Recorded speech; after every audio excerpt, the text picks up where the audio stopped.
Right, I'm back to do yet more predictions videos, and this is for the first event in September, and I think it's going to be quite a short analysis because yeah, it's going on in Germany, I think. Yes, the main event is Andrei Arlovski and Josh Barnett, two people from hundreds of years ago. Although, judging on Arlovski recently, he may have caught a second wind. Well, second, third, fourth, fifth wind, whatever. They've been going a long time, both of these two, and I hope that if they both train well and they both have their mental edge on the evening, it could be very entertaining.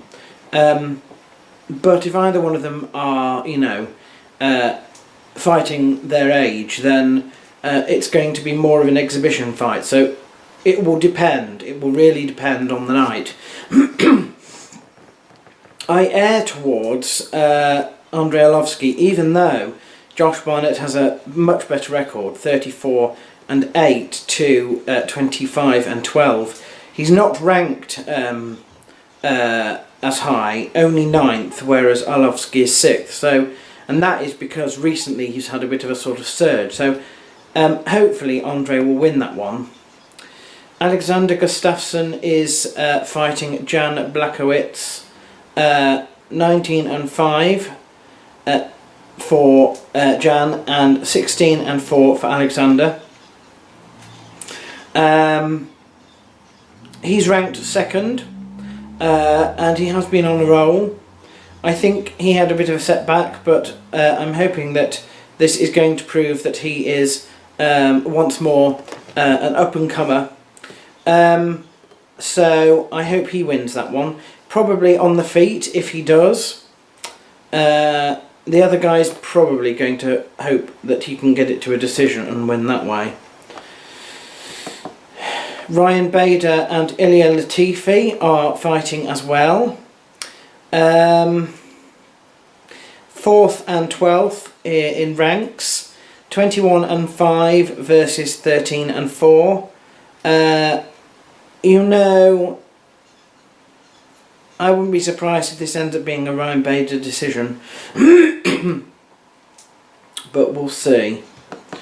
Nick Hein and Tai Hyung Bang are the last people on the top of the card. 13-2 for Nick Hein, who is going to be the home crowd favourite. And 18-9 for the South Korean. Now, he is going to be mainly on the feet, whereas Nick Hein is going to be mainly on the ground. It has to be said that Tai Hyung Bang has 0% when it comes to submission. However, both of them score almost half of their wins by decision, so I wouldn't be surprised if that goes the distance as well. If it does, I'm hoping that Nick Hein wins, just because that would be nice for the home crowd, I suppose. The undercard, we've got Jessin Ayari and Jim Wallhead. No idea, neither of them have pictures, although I think I've heard of Jim Wallhead before. The records are 15-3 versus 29-9. And they are both rather well rounded. So goodness knows exactly how that one's going to go. Peter Sobotta is fighting Nicholas Dalby. It's a shame Peter Sobotta is not further up on this card, to be honest. He's not at the bottom, and he may have had some setbacks which might explain it, but he should really be on the main card for that, for an event like this, but there we are. He is 15-5, fighting Nicholas Dalby 14-1. Despite that, I don't think that Nicholas Dalby will win this one.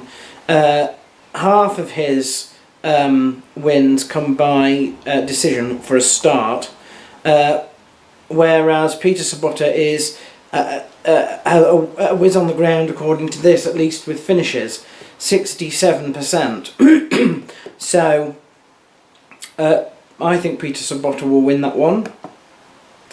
Ashley Evans-Smith, ranked 13th, is fighting Veronica Macedo, who doesn't even have a picture.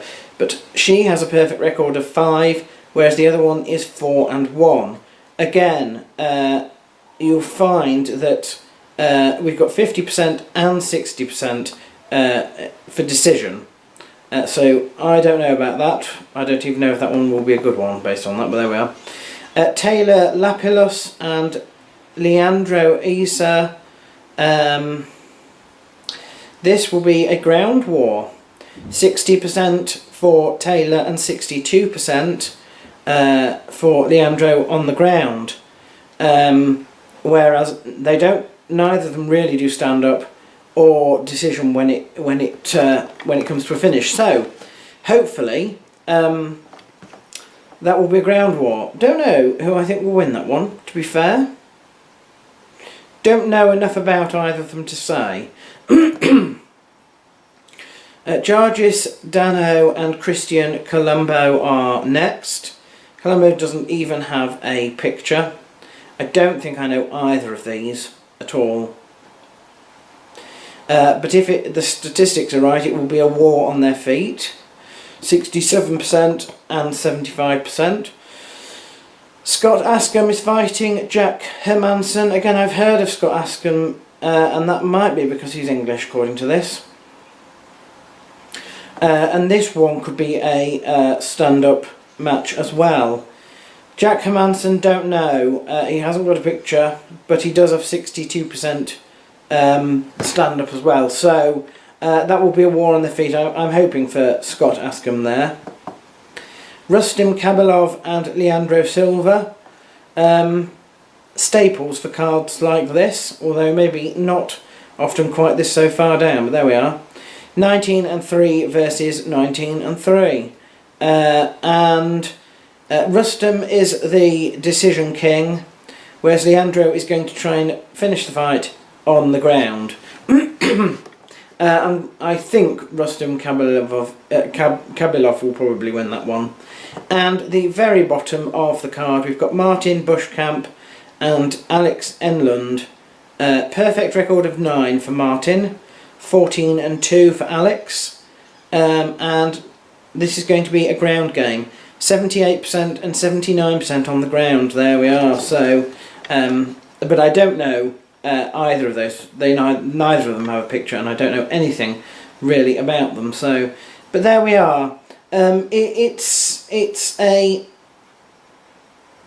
okay to mediocre card for Europe. It has the potential to do very well if those people who are quite long-standing and well-known on the card, particularly the main card and the sort of mid of the undercard, do well. If they perform well, it could be an excellent card.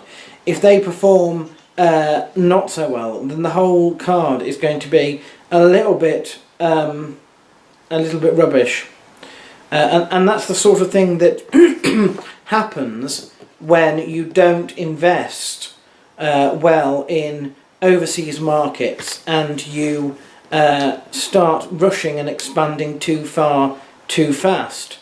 But anyway, I do hope that those people like Arlovsky, Gustafsson, Sobotta, Askham and Khabilov, they could carry the card. They could do really well and make it worth everybody else's while.